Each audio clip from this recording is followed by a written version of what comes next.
Hello, flosstube. Greetings. I'm Laura. I'm Joe. Welcome to the Slovak Farm. This is the farm where we grow cross-stitch. One stitch at a time. Today is Monday, November 13th. Happy Monday. He always looks at me when I say Happy Monday, but I'm trying to be upbeat and positive here. Not... It's very windy right now. Oh no, I had a busy day, y'all. I had a busy day too.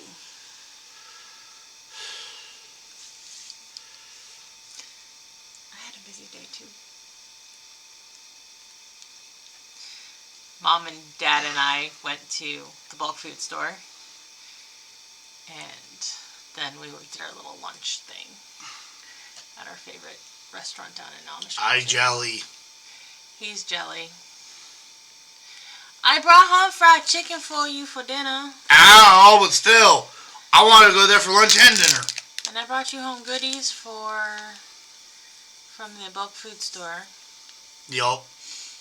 And I like going down there, okay? It's fun. I know, it is fun.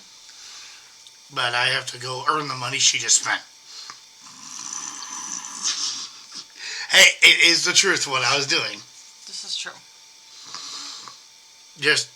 Today was literally 8 hours of running around today. Craziness. Yeah, we have a 3-day big thing going on right now. It's like... Craziness. It was kind of a busy week last week. I went to stitching at the library in Wellington, which is a couple towns over. And that was fun. Thursday was EGA meeting, and then we went to the Lorraine County Peacemakers Quilt Guild to present about the Medina Needlework Guild, which was kind of interesting.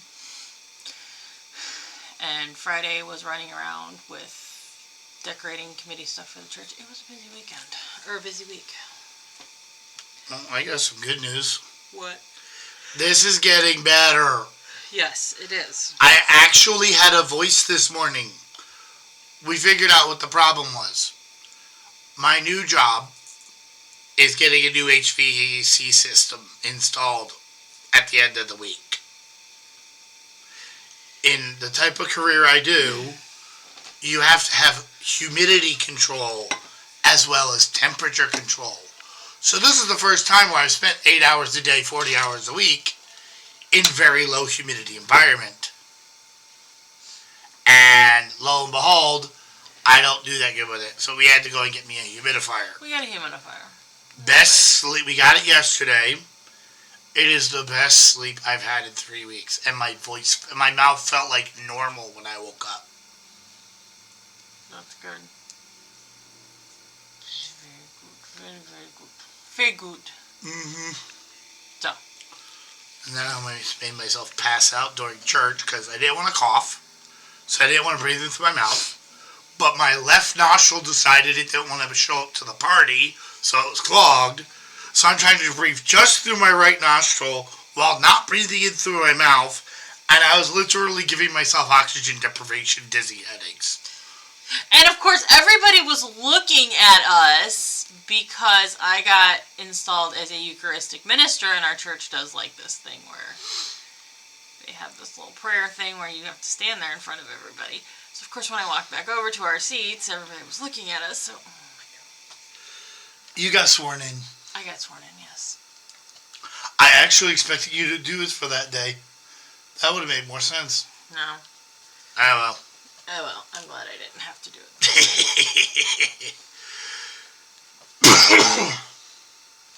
Well, why don't we shout out our commenters? Susie Kilt, Sarah, Bridget, Lynn, Angie, Teresa. I really don't know how you say that one. It was the second to last comment. The comment was something about YouTube dumping them to a lot of smaller channels and they were enjoying it. Tamara, no, you thought please give us a phonetic saying of your word. If you are going to comment again, give me something please. to identify you with, because we do talk. The comment was something about YouTube dumping them to smaller channels, and they really were enjoying it. So. Oh, there's a good thing. That's a good thing, and I wanted to, I wanted to mention it because thank you. That was great. That's great.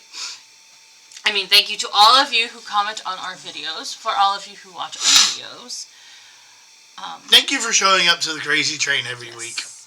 If you all could do me a favor, I'm not going to go into a big explanation as to why, but say a prayer, send good vibes, whatever it is you do what you do for Bridget and her husband. They're going through a rough bump, and they need all the prayers and the good vibes, and she is one of my very good friends. So I'm going to put it out there for everybody that watches us to send some love their way.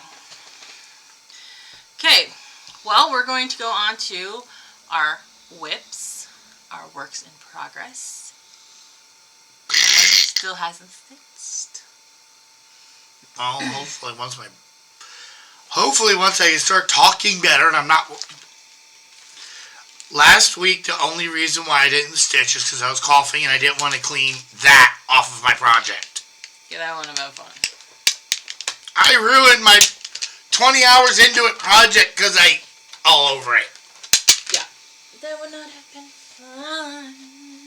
So, here's a fun question for the comment section while you get ready. Yes. What type of icky do you feel that you could stitch, but it's not a good idea? It's not a good idea. Mine are when I'm coughing really bad, and when I literally just have that lightheadedness that's almost like, geez, can I at least enjoy a glass of whiskey if my head's going to buzz like this? Whee! Yeah. Those are my two where, could I? Yes. Will I? No. Mm-hmm. How about you? I do agree. Well, if I'm coughing really bad and there's stuff coming out of it, obviously that's not a good thing. And yeah, when I get that really sleepy lighthead, I don't know if anybody else happens to anybody else, but like when I get super strobe or drowsy, I get kind of lightheaded. Like I know I'm sleepy, and then I get a little lightheaded, and I'm like, probably not a good idea to stitch right now.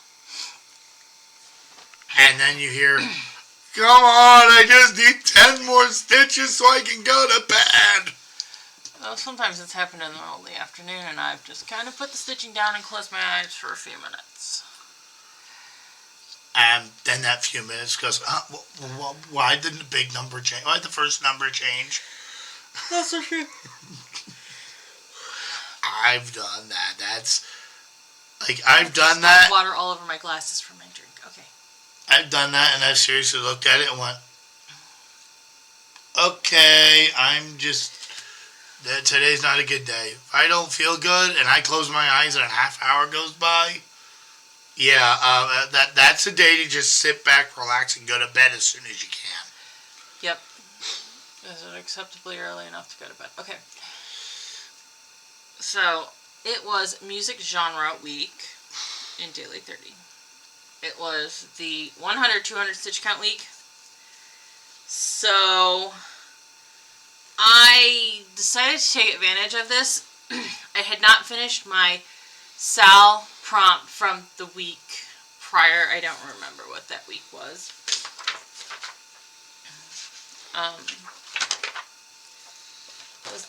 That was Salem week. That was Salem, Massachusetts week.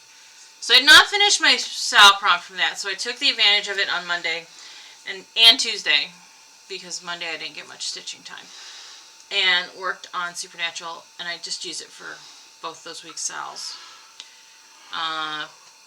So I think I have a preview of what the chart looks like fully finished. And I think I have obviously I have a preview of what it's going to look like when it's previous picture, right? Previous stitches, yeah. Good Lord, words are not my friend today. Happy Monday. Yeah. Because I was stitching on this at a stitching day, I really wasn't paying attention to my counts. I did 868 stitches on it. Is there anything left on that ghost? The ghost block is done.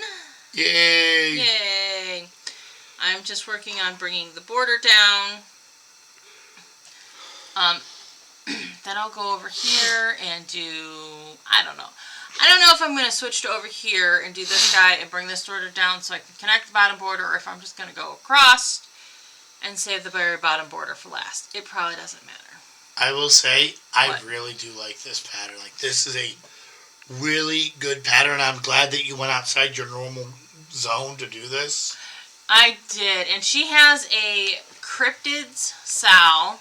That's more in your line. That is very much in the same sort of vein of this. Looks the same, you know, kind of same layout that I want to do after I finish this. That's my plan.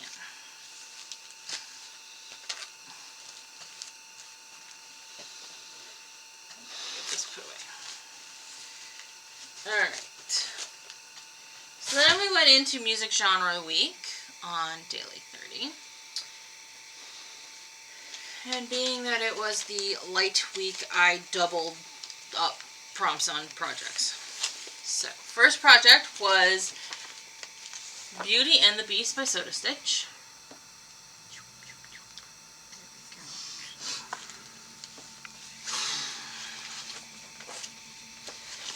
I did this for something with a rock stone on it or a musical instrument. There was something else on it. I did the rock stone option because the castle's sitting on rocks. And then something with a woman because, well, Belle's a woman. This was 509 stitches. The castle block is all done. And I started on this little teacup over here. I originally was going to go up to this top and go down on this side, but it was just easier taking pictures with it like that. This was an inherited project, already started. Most of the center Beast and Belle was finished when I inherited it. I just finished that up, backstitched it. So I don't know what fabric this is on. It's, I don't know what fabric it was. Pink. Some sort of pink. And the person I inherited it from doesn't know either. So, sorry, we just don't know. It's a mystery like the deep blue sea. What? Nothing. Nothing. You're not the only one with random song lyrics. Okay. Then I went to Carolyn Manning's Arctic Blast. Okay, does anybody else see the snowflake on it? I did not see this. Okay, I didn't legitimately see the snowflake on it until I was stitching on this at EGA. And the person sitting next to me was like, what are you stitching on? So I showed it to her. I said, Carolyn Manning does a lot of quilt block looking projects. And she goes, oh, look at that. There's a snowflake. And I thought to myself, why did I not see that until just now? You can totally see there's a snowflake.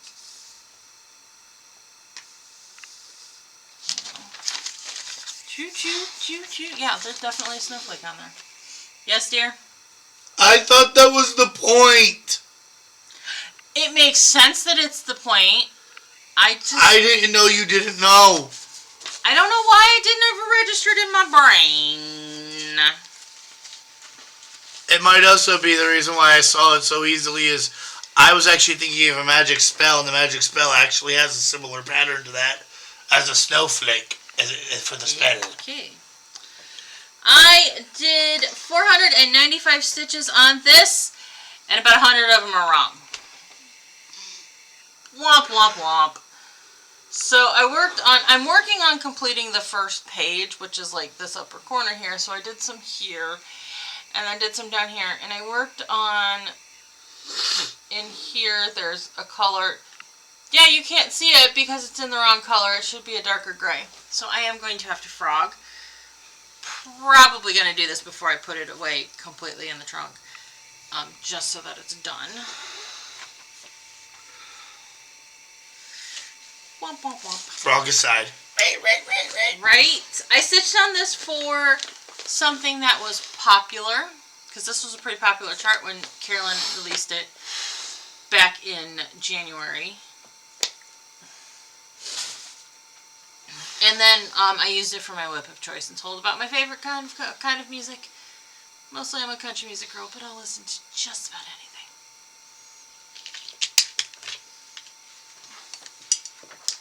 And this brings us to my problem child. It's not really my problem child. It's going to turn into my problem child. I decided. So part of what led to this decision was Floss in Space, the space-themed stitching game that I play, has been doing surprise weekends all weekend where you get a surprise theme and you stitch on it all weekend and you get extra goodies for your crew. This week it was a new start. Well, I had a new start to start. Nora Corbett's Flower Charmer. So I started it. And I kept going. And going. And I'm still going. I'm still going, y'all. This is the best way to describe what Laura did with this pattern. Ready? Geronimo! As of last night, I have done 1,318 stitches on it. And I have put more stitches on it today. Not many, because I was gone for part of the day. This is on a piece of, I think it's Cleveland Crud. Yes, it's Cleveland Crud. She had zip done, people. Yeah, y'all, I had nothing done. I have done this for both C's in the monthly cornucopia, the ending cornucopia, and 2 of this week's weeklies. And I have it started for a 3rd of this week's weekly. I can fit it into a 4th of this week's weekly. And I'm pretty sure I can stretch it into another. I'm pretty sure I can stretch it into 4 and 5 for the weekly. Technically, there is a Sal out there for pretty ladies. Honey, are you trying to see what happens when you sit down and stitch something? Yeah, I'm just gonna keep going. I was gonna start with something with that when you started that, but I have no idea what the hell the pattern even is. So I don't know. Sorry. You were, and I do apologize because I had completely forgotten about that. That is my fault, 110%. I didn't remember that until just now, so don't feel bad. Anyway, we were gonna next one. All right. Anything else, dear? That's been my stitching for the week.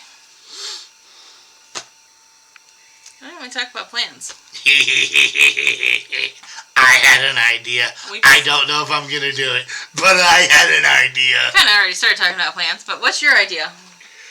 Are you familiar? I looked this up. Matthew chapter 7, verse 1. I'm going to say this in the King James Version, because this is where I learned it. Judge not unless ye be judged. Okay. I want to stitch that narrative for to be judged on for the guild show. I do think that's funny. And the best part is, it has nothing to do with whether or not they judge people. It's more to do with the fact that you shouldn't judge other people unless you first judge yourself. And to be fair, both our judges are very aware of that. They enter pieces in their, what they call their home shows that are local to them, to be judged, and they will not judge at those shows because those are their home shows. Not only where they enter their stuff, but there's people that they know in those. So they actually said that we have friends where we can spot their stitching. So it's just not a good idea for us to do them. Right. I was thinking on my way to work, that would be entertaining. I'm thinking about getting 2 different alphabet samplers. And setting that up and maybe possibly conning a friend of ours into arranging it for me. Possibly. I'm willing to pay. We're going to figure something out for that. That would be hilarious. And I will actually do it nice and choose the colors and make sure the stitches are flat and do all the stupid. All the crazy. Just to see what happens. It's not stupid. It's a little crazy in my opinion, but you do you. That's what I say. That's why I'm going to try a small pattern.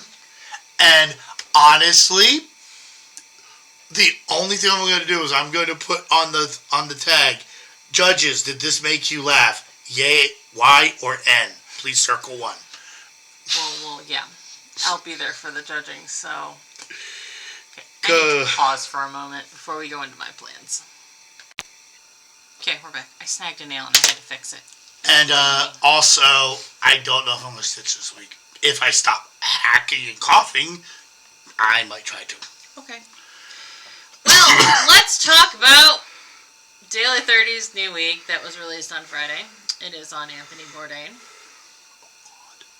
Do we know who did that? Do we know who wrote that? I Zoomed with one of my friends on Friday when it got released, and she goes, "You wrote this week's prompts, didn't you?" And I said, "How could you tell?" She's like, "Anthony Bourdain." Like, legit, we went to see him. Yes, we went back in, that was like 2011. I think him, did we go to see the Mythbuster guys too? No, or we just did not go to see the Mythbuster guys. It was just him. Yeah, that was the only person. He talked and he gave a little talk about his traveling. I know it was before, no, was it 2011? Maybe it was earlier. It was before he left Travel Channel. He talked about, the traveling thing.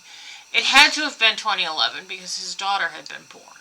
I will say, the one thing I will remember is he's like, when you are offered that disease-ridden, it's going to make you sick chicken when you're in a third world country, you eat it. Because not eating it would be like you legit looking at their daughter who's trying to sleep with you and go, "I'm sorry, she's too ugly." It's that level of insult. It's an insult, yes. Because guess what? That village had one chicken. And they slaughtered it in your honor. Yes. He said that a lot of third world country and a lot of tribes are vegetarian, not by choice, but by necessity. So when they sacrifice their one source of meat for you to honor your visit, not eating it is literally that big of an insult. Like, he's like, there are some tribes where that is likely to get you injured or killed. Yes. Because that's that big of an insult. Yes. Okay, so. Careful putting it on the keyboard. Yes. So, prompt 1. Anthony Bourdain began his love affair with food when he was on a family trip as a young child. In France, he was able to taste a oyster fresh off the boat, and he said it was downhill from there. He had worked in various restaurants in New York City because of his love of food. His last restaurant that he worked at was Les Halles in New York City, and up until they closed, Tony still had a really great relationship with them. They called him their chef. Did I put it down? No, I didn't. They called him their chef at large. Oh, they called him their chef at large because he did talk about it a lot, and he would go back and film. He went back a couple times and filmed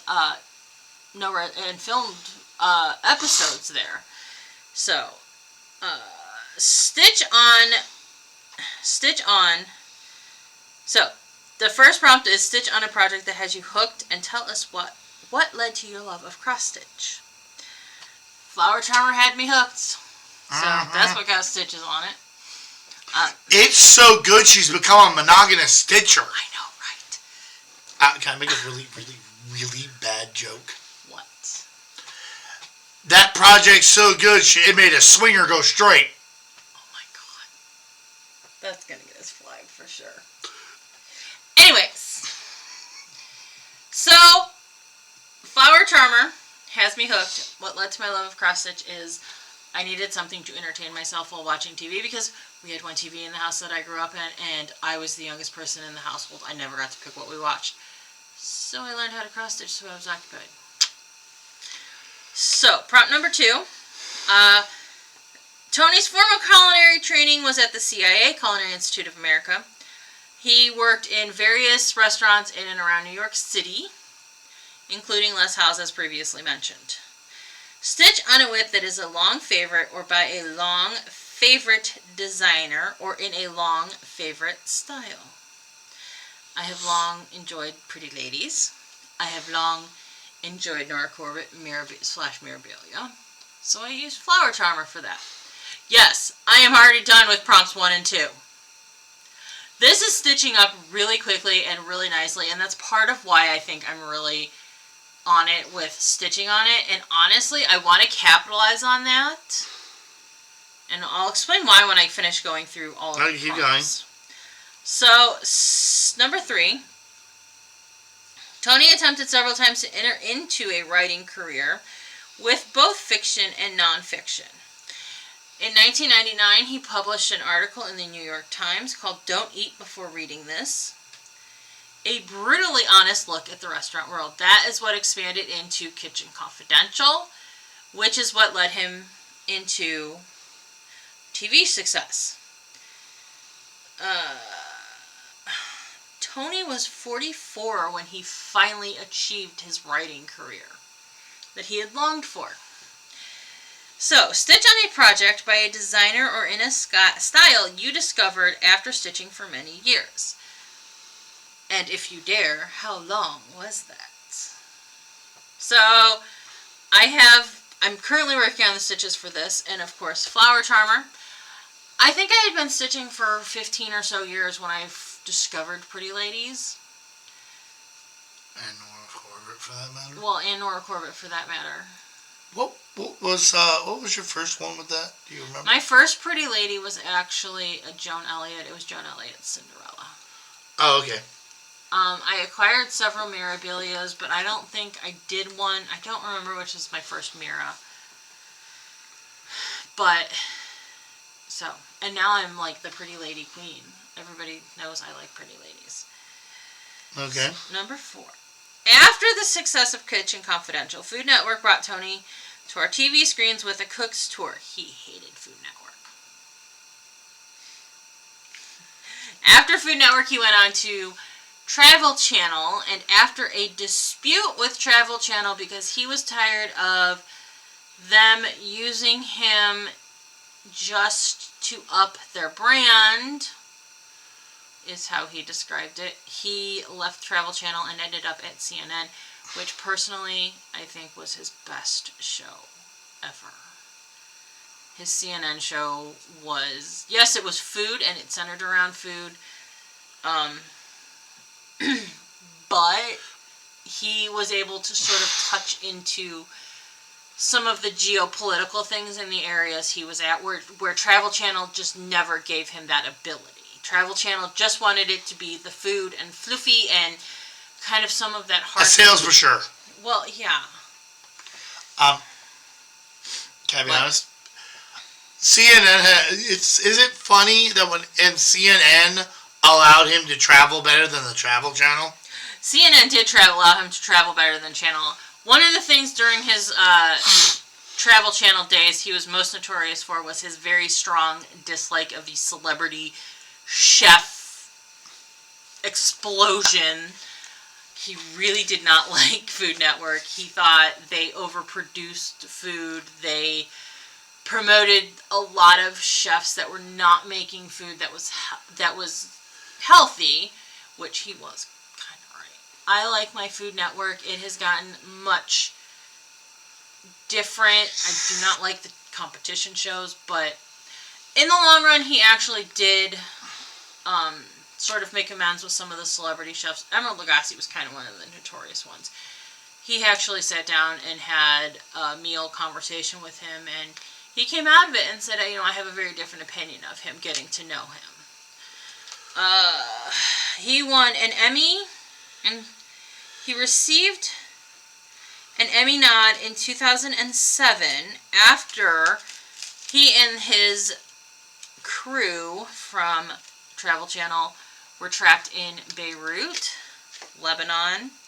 in July of 2006 when a civil war broke out, and they had only filmed a little bit of the episode, and as they were attempting to get out safely through diplomatic channels, the crew the crew continued to film. Like, they were filming all of the stuff that was going on, and ultimately when they got back stateside, Tony and the crew decided to put this episode out there to show people what had happened. And they did get an Emmy nomination. So, Stitch on a Whip. Oh, and famously, probably one of his most famous episodes of any of his shows was in 2012 when he was in Vietnam. When he went to a hole-in-the-wall noodle house with the President of the United States.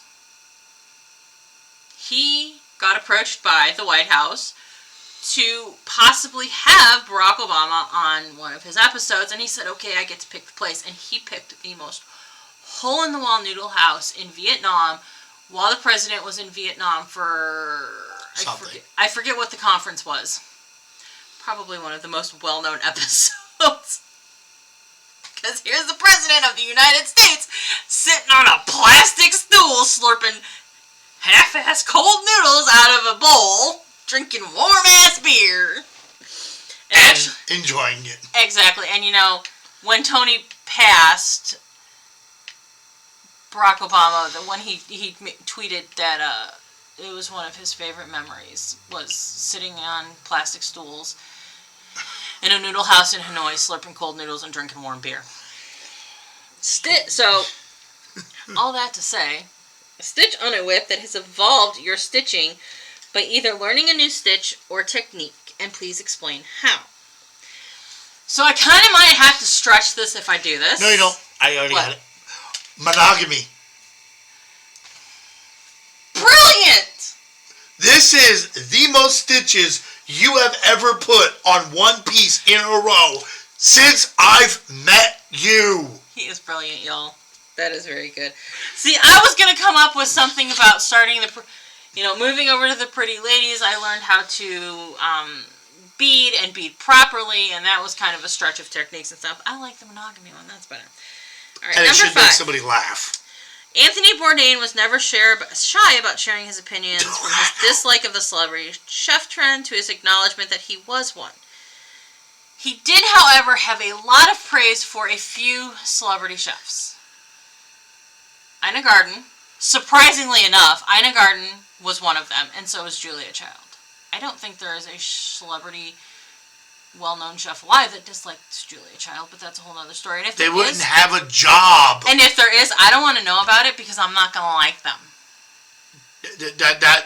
That's like saying, I love being an American, but I hate George Washington. Hey, there's another prompt I could do for Daily 30. Julia Child. Okay, but anyway. Anyways. He dislikes American eating habits and calls some of our eating trends first world problems. He's probably not wrong. But he does have praise for anyone who's willing to step out of... He did have praise for anyone willing to step out of their comfort zone and try something new. No matter how minuscule or minute it was.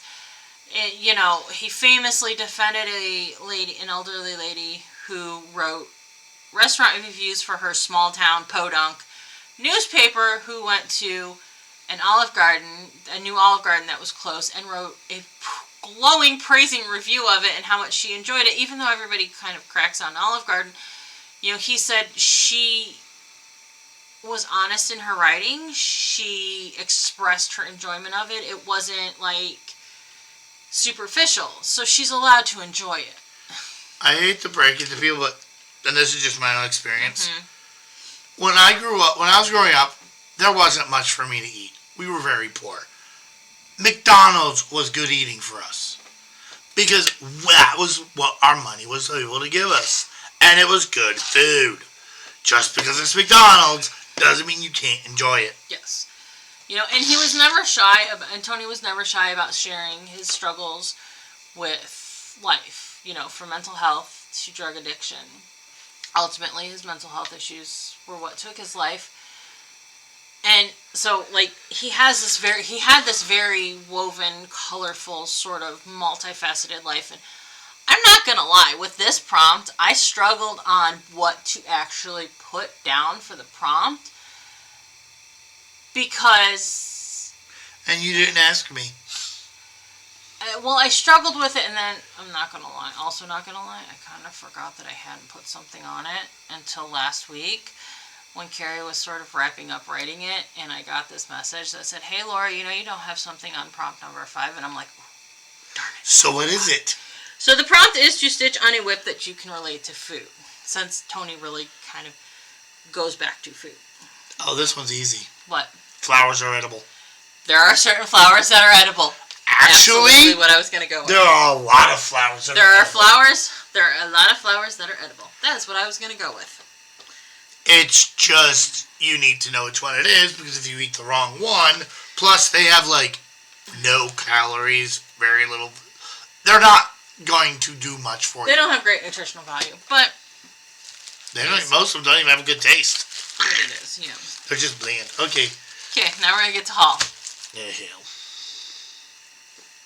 Where did we get this from? So so Friday, not this one that just passed, the one prior, somebody posted in the Joan Elliott design group their finish of Peacock Lady, and I absolutely adored it, so I had to buy it. So when I went to the one shop that I know I could buy it from, because my problem with Joan Elliott's is she does not use a distributor, and she distributes to very few shops. So, like, I can't carry her patterns. This disappoints me, but it also is challenging because finding her patterns when I want them is not always easy. Like, when I went Friday to look when I went on that Friday to look for it, it was out of stock. So I got the little email me when it gets in stock thing. So I did order it from 123 Stitch. Frankly, I feel like if her designs were a little bit more accessible, I guess, they're accessible enough. But I would probably have more of them than I do Nora Corbett's. So I did get Peacock Lady. The one thing I will say about the fact that I have to order them through 123 Stitches, I don't have to buy 3 packages of the called for beads. So I did get the called for beads for it. That works, right? And then, after I had clicked buy this, I found out 123 Stitch had finally gotten in stock the newest Joan Elliott Pretty Lady. That the instant I saw it, I went, hey, I must have this! The other problem with Joan Elliott's that I have is that most of them get released through Pole Stitch, which is a UK shop first, and it's usually 2 to 4 weeks ahead of when they hit the US shops that sell them. So I've been patiently waiting for this, and I had already purchased Peacock Lady, but guess what? I made a second purchase that day. It is Sunflower Fairy. This is, I was told, though I have not seen it in the packaging or anything. This is her dedication to Ukraine, because obviously sunflowers in the yellow and blue. I believe it.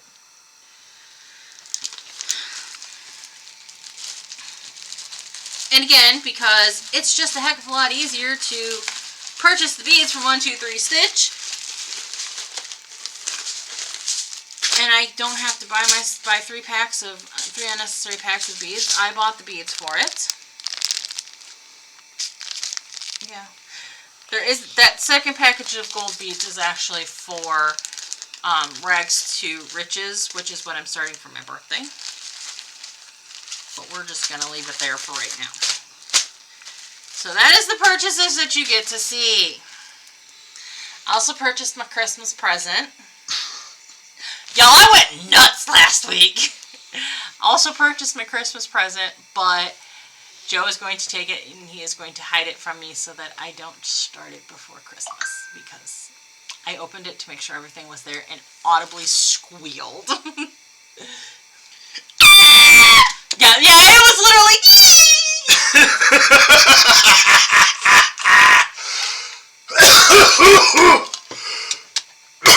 Yeah, it was an audible squeal. I was super excited.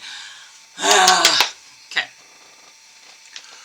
La la la la la. Oh! And before we end the video this week, our question of the week. I have our question of the week. I already asked one question, but let's go for more! For two. Okay, so we have a flower charmer here that I've been monogamously stitching on that I really want to finish stitching on. I do actually think if I can finish this by Christmas, it would be nice because I intend to gift this to somebody. I figured it would be next Christmas, but if I get it done for this Christmas, that'd be kind of cool.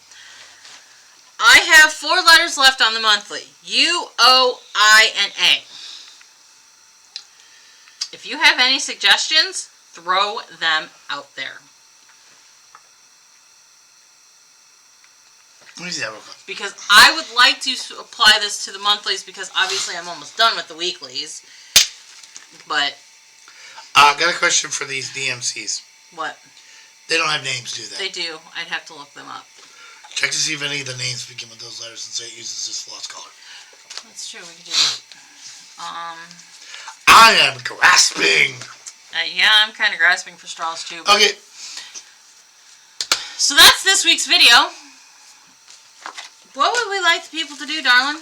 Please like, comment, subscribe, bell notification, thingy Bobby, the whole YouTube spiel.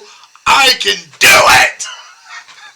That's the first time my throat has allowed me to do that. That whole YouTube thing. Thank you for spending a little bit of time with us this week. We hope you enjoyed yourselves. And we hope you come back for more of the crazy next week. We will talk to you then. Bye! Bye.